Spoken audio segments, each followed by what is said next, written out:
Today, we're giving you the basics to professionalism featuring our beloved guest, Dr. Jenna. Woo. I'm Jen, a career coach and your go-to gal for all things career advice. And I'm Gina, and hopefully we're gonna help some people get their next job. Welcome to Job Search Stories. Today is a very special episode because we have a very special guest who's joining us, and she is going to tell you everything you need to know about being professional during the job search. Our guest is the Senior Director of Inclusive Hiring at the Center for Employment Opportunities. She has nearly 20 years of professional and lived experience. Please welcome Dr. Jenna Reimer. Jenna! Stunning. How are you? I'm doing so well. Thank you for having me. I realized it's Gina, Jen, and Jenna. Yes. We only talk to people with names that sound like us. Let's talk about professionalism. A lot of first-time workers don't even know where to start when it comes to professionalism and etiquette in the workplace. I think this is a great opportunity for us to give them a basic guide to professionalism in the workplace. What does professionalism mean to you? Professionalism to me is how you show up in the workplace. Yeah. It's everything, right? It's how you walk in. It's how you treat people. It's how responsive you are. It's your brand, and you build your brand in the workplace by bringing all of who you are. It's so important that when we take this word professionalism, that we really internalize it and we show up in the workplace being the best version of ourselves. Let's talk about professionalism in the interview process, because that's your first impression.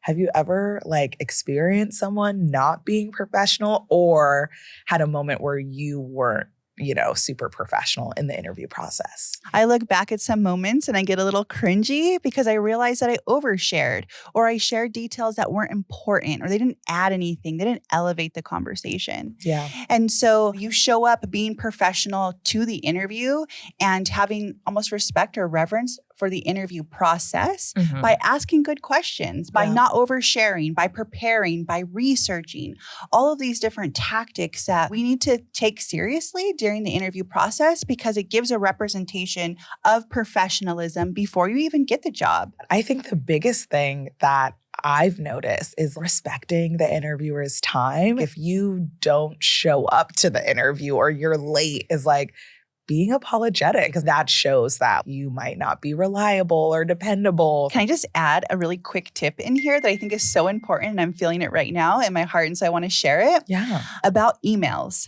right? And so when you are responding to an interview inquiry, please do not write hey, write hi, write dear.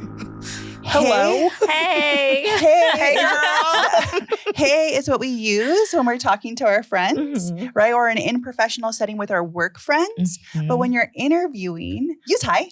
Yeah. Use dear. Use hello. Yeah. It's so important to use professional language when you're in a professional setting. I just think of past teachers who would have told me, hey is for horses, right? I mean, did we not all grow up hearing that? One thing that people talk about a lot is your social media etiquette when it comes to the job search. And I think it's changing a little bit, but let's get into it. We regret to turn you down because of your social media history. Recruiter called back with rejection, politely asked for feedback, and this was the answer I got. So I went back and checked. The only remotely controversial posts were one about being neurodivergent in the workplace, one about me supporting the trans community, several posts about union busting being illegal, and EU Salary Transparency Act being good. A bunch of posts about ESG ratings because that's literally my job. If they couldn't find a woman of color to talk about DEI, probably it wouldn't have been a workplace I enjoy. Still kind of funny in a sad way though.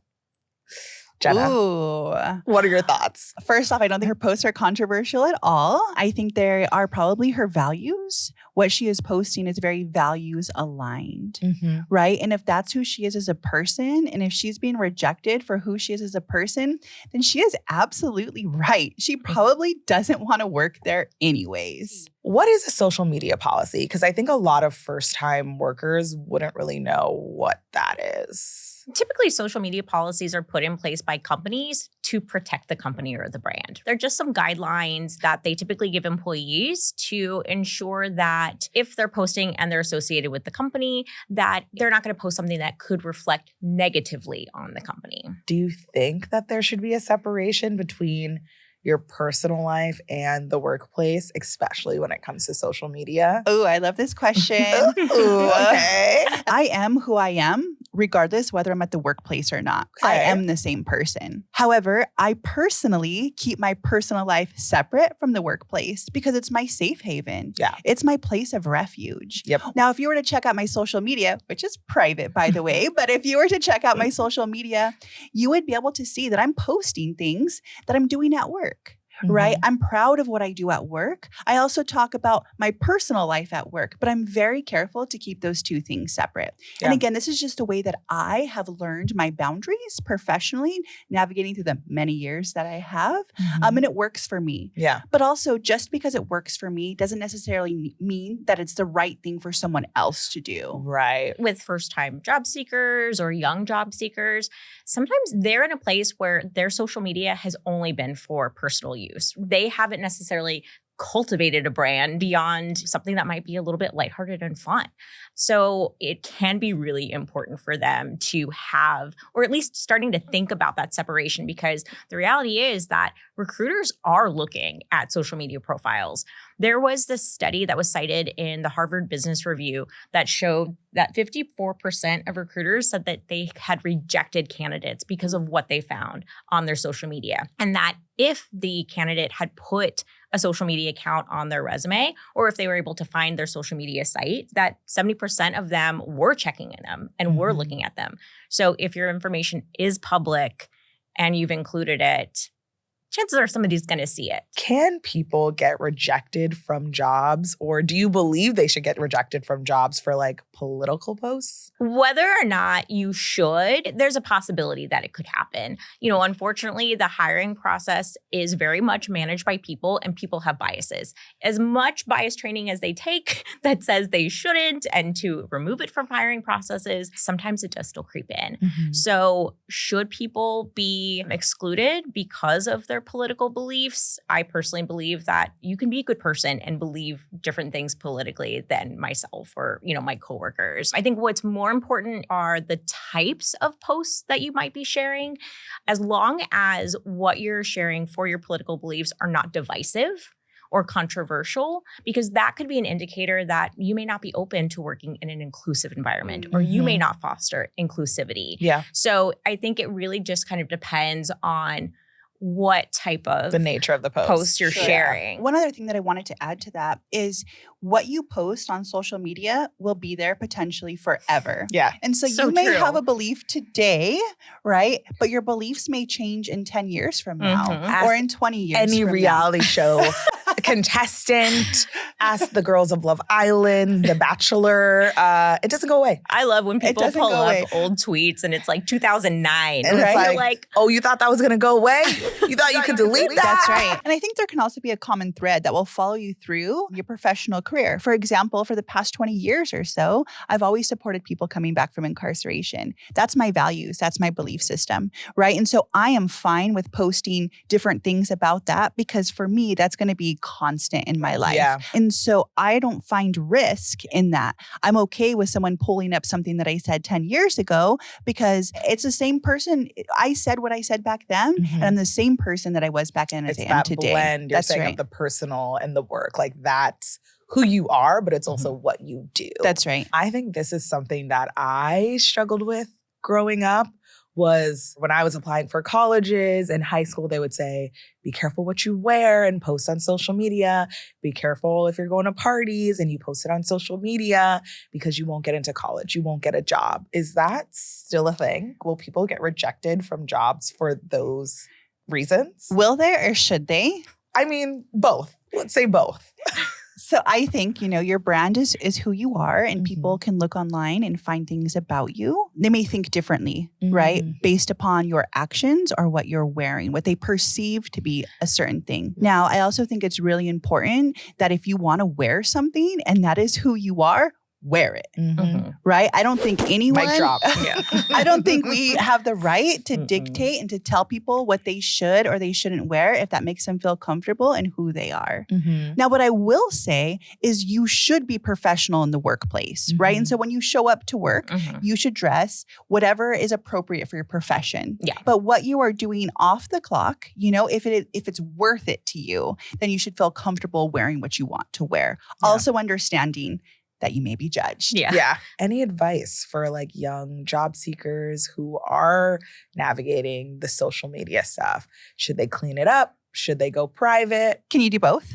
I mean, yeah. Right? Can we clean it up a Yeah, bit and let's maybe do go both. private? Yeah. Or Why choose just one? do what the youth do and make a Finsta. Yeah. You make a Ooh. fake page for your like fun stuff. Yeah. And then you make your like professional one where like, you know, it's basically so your mom can know that you're like a member of society that's not doing bad things. Yeah. That's so funny that you said mothers, because when I was thinking about this question, I actually said, a tip that I would give is like, give it the mom check or Yep. give it the billboard check. Would Yeah. you be comfortable if it was put on a billboard in your town? Mm. Right? And if you would, or would you be comfortable talking about that in front of your mother or whomever your guardian is, right? Yeah.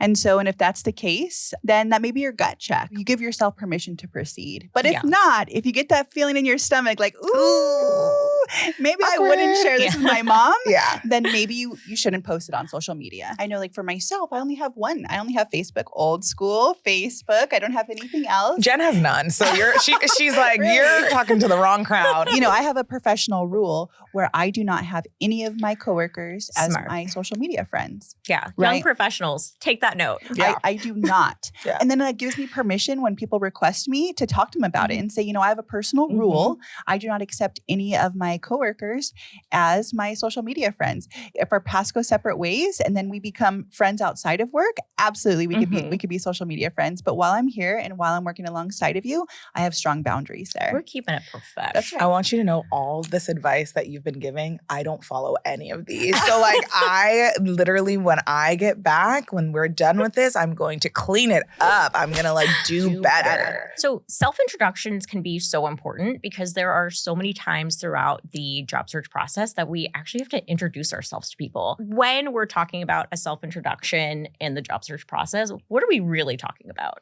You are talking about your qualities and your skill sets that you bring to the workplace and to the role that you are applying for. Now, you can flavor it up with a little bit of your personality, and I think that's totally appropriate, right? But you want to keep that short and condensed so they can get to know who you are and how you'll be a good culture fit. But really, the tell me about yourself question should be rewarded to say, tell me about who you are as it relates to this job that you're applying for. And like hobbies, if they're relevant. Like, Sure.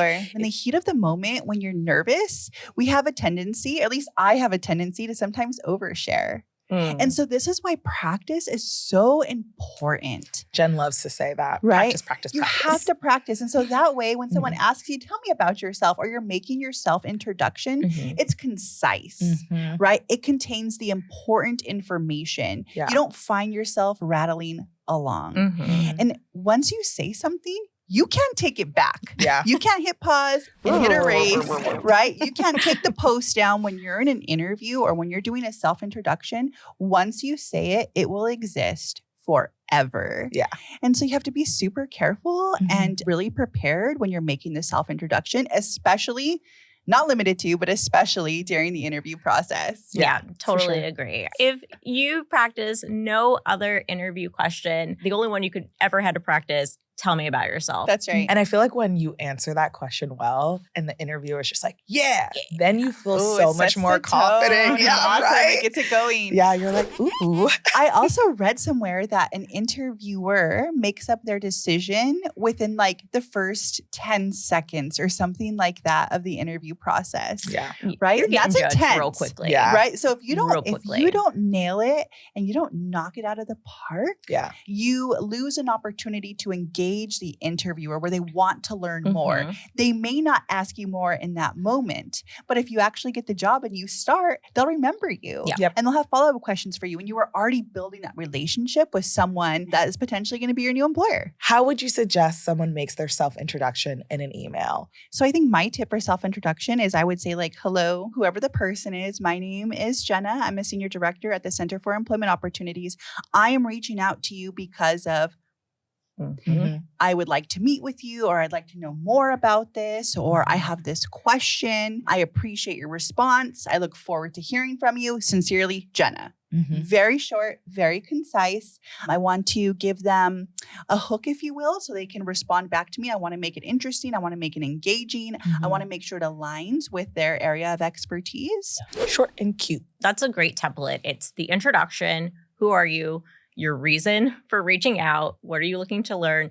And then your call to action. That's right. What are you looking to get? You want a follow-up email. You want that informational interview. You want to take them to coffee. But that hook, like you mentioned, is what is going to encourage them to reply back. All right, Jenna. So it's the point in the podcast where we are going to answer a question from a viewer. So Brittany asks, I just had my first interview with a company I'm really interested in. This would be my first corporate job, and I want to make sure I'm doing everything right. I've written emails before, but Gina and Jen and Jenna, how do I write a professional thank you note? Ooh, this is a good one. Yeah. I think it's so important to keep it professional, but also to be a person in a thank you note, to thank them for the experience, thank them for their time. And this is the most important, I think the most critical part of a thank you note is to incorporate something that you talked about in the interview. Yes. And to add a reflection. I really appreciated when we talked about this during the interview. It made me think of this one experience that I think will add value to the workplace. I really enjoyed this conversation that we had about whatever it is. As I took time to reflect on it, I realized that my skills and my qualifications uniquely position me for this role because of that one particular thing. Yeah. You know, and that allows the person to realize that you are being reflective, that you're being sincere, and that you take this very serious. Yeah. I'm always available for further conversation if needed. And I hope you have a wonderful day. Beautiful. Love everything. On the Indeed Career Guide, you are going to be able to find a lot of different resources and resources for a lot of different type of professional emails. And if you have any questions for us, please be sure to like, subscribe, and leave a comment down below so that we can answer one of your questions on a future episode of Job Search Stories. Well, that's all the time we have. Thank you so much for watching this episode of Job Search Stories. And thank you, Jenna, for being here. We loved it. Thank you so much. And if you like this episode, make sure to like or subscribe to our channel. And bye. See you next time. What about in an email? Sorry, I just blacked out. Was this taped? Yeah. Sorry.